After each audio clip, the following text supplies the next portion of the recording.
Though to Gaza, and the United Nations has revealed that at least 798 Palestinians have been killed since May the 27th while trying to access food aid in the enclave.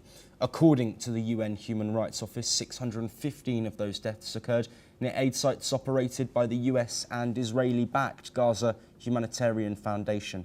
An additional 183 people were reportedly killed along humanitarian convoy routes. Let's have a listen to Ravina Shamdasani, who is the spokesperson of the OHCHR. Up until the 7th of July, we've recorded now 798 killings, including 615 in the vicinity of the GHF sites and 183 presumably on the routes of aid convoys. This is nearly 800 people who have been killed while trying to access aid. Well, the GHF, which began operations in late May, relies on private US security and logistic firms to bypass the traditional UN-led aid system, which Israel claims allowed groups to divert supplies. However, the UN and major aid agencies have condemned the GHF model, calling it dangerous and a violation of humanitarian neutrality.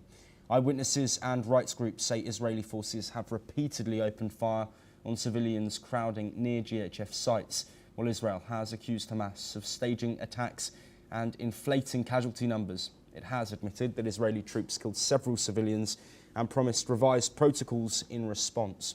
Despite GHF denials of any wrongdoing at their sites, the rising death toll reported has sparked global outrage and renewed calls for safe, impartial and internationally coordinated aid delivery in Gaza. Let's once again listen in to Ravina Shamdasani.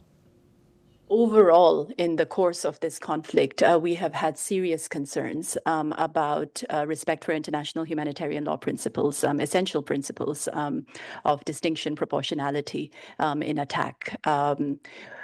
We have seen that of the overall death toll in Gaza, a large proportion are women and children. And again, that raises serious questions about whether these principles are being respected.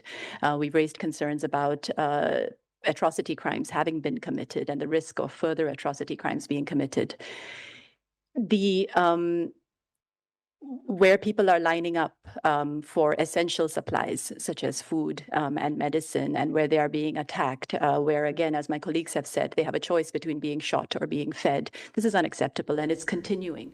Well, joining us to discuss these latest updates and UN statements is Ali M. Abushbak, a Middle East affairs researcher who is joining us from Cairo. Ali, of course, concern voiced here by the UN over nearly 800 people who have died in and around these aid sites. There have been accusations, of course, from human rights groups about this occurring, but certain denial from groups. Of course, Israel have acknowledged some killings and say that protocols will be looked at. But how important is it that aid sites are managed effectively in a country and a region which many experts say is facing a humanitarian crisis with risk of famine and other issues?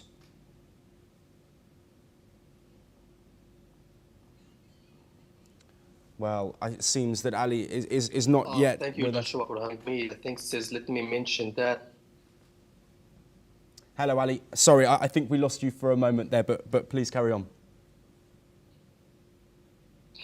Yeah, Joshua, it's worth mentioning that about the humanitarian aid and obtain the humanitarian aid, it's described on the ground among the Palestinians as a squad game, whereas that it's a game of death where the Palestinian is gathering to get killed or injured to obtain the humanitarian aid.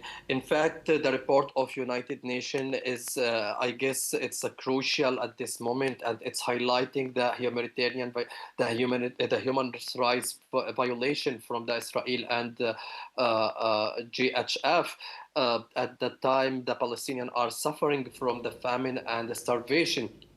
So the thing is, I guess this report, it should be pressurize the international community and actor to intervene in this crisis and stop killing the civilians and stop killing the people from Gaza who's seeking for food and essential supplies, especially at that time is Palestinians are suffering from more than, there is a lack of the humanitarian aid, there is a lack of supplies.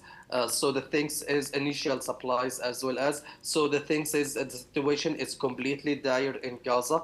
And in my opinion, this report, it's highlighting the value of the civilians according to international law. Civilians and unarmed people should be protected in the conflict duration and should be protected from the targeting and deliberately targeting, because Israel's forces and American troops deliberately killing the civilians, and we have witnessed several of footage that civilians have been injured or killed, and they are transferred to the hospital through the animal cart. And there is no ambulance service in Gaza because of the blockade, and there is no fuel in Gaza to serve the people who got injured or the people who got be stuck under the rubble due to the Israeli airstrike. So, in my opinion, this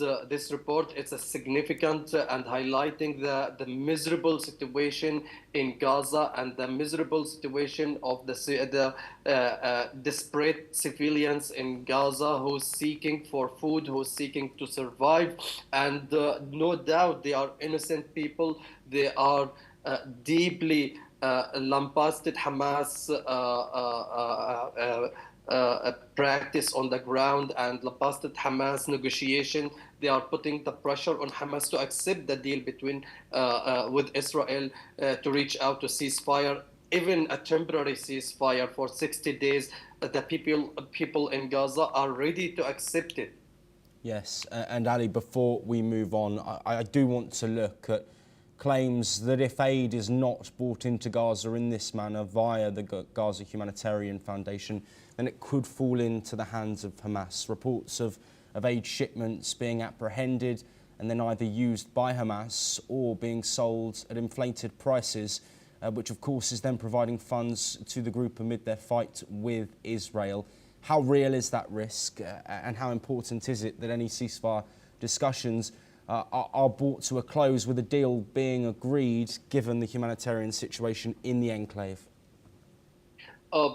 Joshua, the allegation about Hamas stealing the humanitarian aid and use it for its benefit, it's a very complicated thing, because I guess there is no evidence about this on the ground.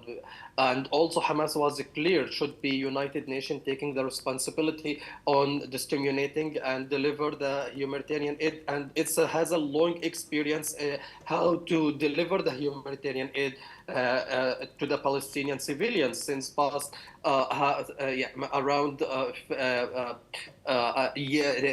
more than decades. United Nations took this responsibility, and even that some non-government organization or international organization has experience more than GHF. So the thing is, putting allegation Hamas is stealing it, it's a very complicated. It's not easy to, unfold these things. This is on side. And other side, about the negotiation between Hamas and Israel, there is a conflicting reports about it, while some news list suggested that there is a progress on the negotiation process between Hamas and Israel, and other news list they are confirmed that reaching out to deal between Hamas and Israel, it's a bit difficult, and it's not. There is no any significant there is no any significant progress in this case.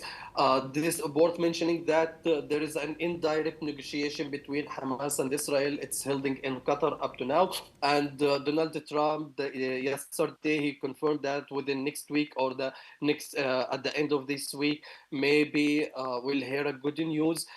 Also, before when he met Benjamin Netanyahu in the White House, he confirmed that last Thursday it was he has a optimist about reaching to the ceasefire between Hamas and Israel. But up to now, I guess there is no progress between Hamas and Israel in the negotiations. Especially Hamas has some red lines and Israel has some red lines, which there is a huge gap between Hamas and Israel. I guess Hamas is not going to accept to unarmed and disarmed its group, and it's not going to leave the power in Gaza. Same time, and at the same time, Israel stressed at that point Hamas should be leave Gaza and should be disarmed and should be completely give up Yes, from Gaza. Ali, I'm sorry to